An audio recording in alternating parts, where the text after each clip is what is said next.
ఇప్పుడే జీ5 app download చేయండి. చూడండి మీ ఫేవరెట్ టీవీ షోస్ ఎప్పుడైనా ఎక్కడైనా. నువ్విప్పుడు ఎవరింటికి వెళ్ళావు?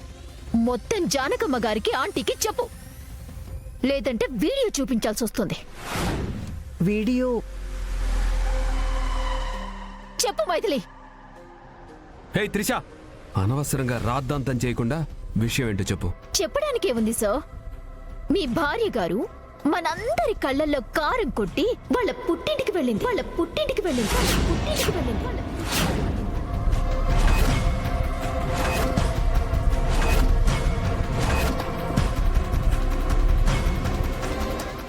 అవునో కాదో తననే చెప్పమనండి.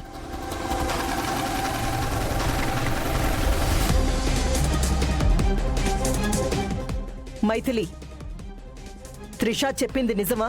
నువ్వు మీ పుట్టింటికి వెళ్ళావా? అంటే అత్తయ్య అది నేను. నువ్వెంత నిజం దాయాలని ట్రై చేసినా ప్రయోజనం లేదు మైథిలి. ఎందుకంటే నువ్వు పుట్టింటికి వెళ్ళటం వీడియో తీశాను కాబట్టి. ఆంటీ పాప నిజం ఒప్పుకోవడానికి భయపడుతున్నట్టుంది. ఆవిడ గారు పుట్టింటికి వెళ్లారో లేదో ఈ వీడియో చూసి మీరే చెప్పండి. చూడండి.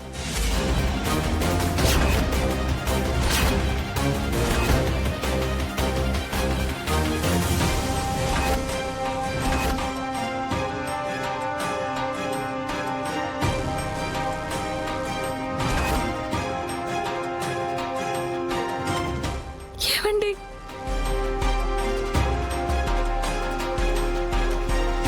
మైథిలి, మమ్మల్ందరినీ మోసం చేసి పుట్టింటికి వెళ్తావా? అమ్మమ్మ అది కాదమ్మమ్మ. ఛ, పాపం త్రిష ఇప్పటికీ 2 సార్లు చెప్పింది మైథిలి పుట్టింటికి వెళ్ళింది అని. కానీ ఈ మైథిలి చాలా చాకచక్యంగా త్రిషనే పిచ్చిదాన్ని చేసింది. నా చేతులతోనే నేనే త్రిషని కొట్టేలాగా చేసింది. మైథిలి, న్యాయంగా మీ నాన్నకిచ్చిన మాట ప్రకారం ఆయన ఈ ఇంటి గడప తొక్కకూడదు. నువ్వు ఆ ఇంటి గడప తొక్కకూడదు.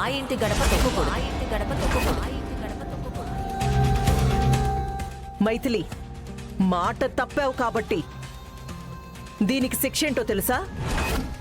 నువ్వు అత్తింటిని విడిచిపెట్టి పుట్టింటికి వెళ్ళిపోవడం.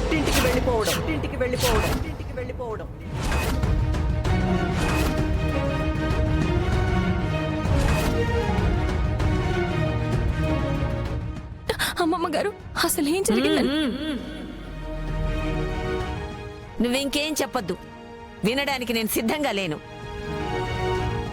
సుహాసిని, మనందరినీ మోసం చేసినందుకు మైథిల్ని వెంటనే తన పుట్టింటికి పంపించేయండి. అలాగే అత్తయ్య గారు.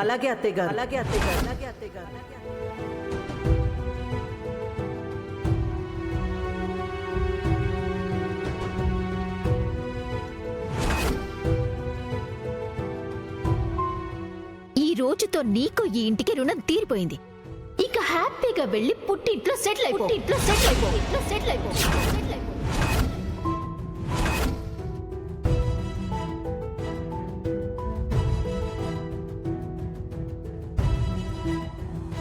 జీ5 యాప్ డౌన్లోడ్ చేసి అన్ని ఎపిసోడ్స్ పూర్తి ఉచితంగా చూడండి.